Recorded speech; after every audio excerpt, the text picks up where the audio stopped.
¿Cómo viste al equipo? No, la verdad que muy bien. Cabe destacar también que no se puede jugar de la mejor predicción que queremos porque estamos en una pretemporada y la verdad que puede ser que venimos de unas 2 semanas bastante agitadas en el tema físico y con poco contacto de pelota el equipo se mostró bastante bien. ¿Qué falta mejorar de cara al inicio del torneo? No, yo creo que estamos bien, hay que ajustar un par de detalles.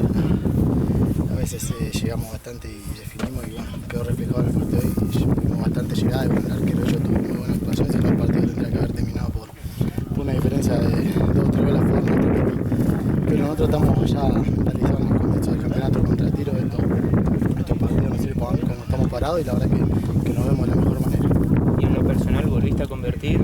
¿Cuán positivo es de cara al inicio del torneo? Seguro, gracias a Dios se me dio de poder volver a convertir y nada, todo delantero cuando nos traen para hacer goles.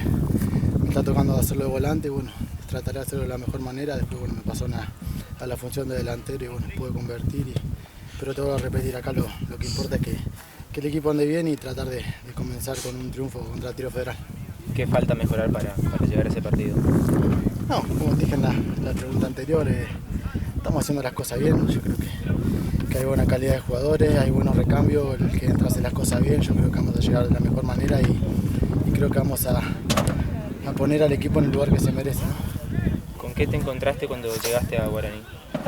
No, me encontré con un equipo bien armado, una linda institución, un técnico que ya conocía yo de Quilmes, muy buenos compañeros, que eso es fundamental cuando uno llega a un plantel que me brindaban todo su apoyo. Y nada, ahora queda en mí tratar de aportar mi granito de arena para el plantel.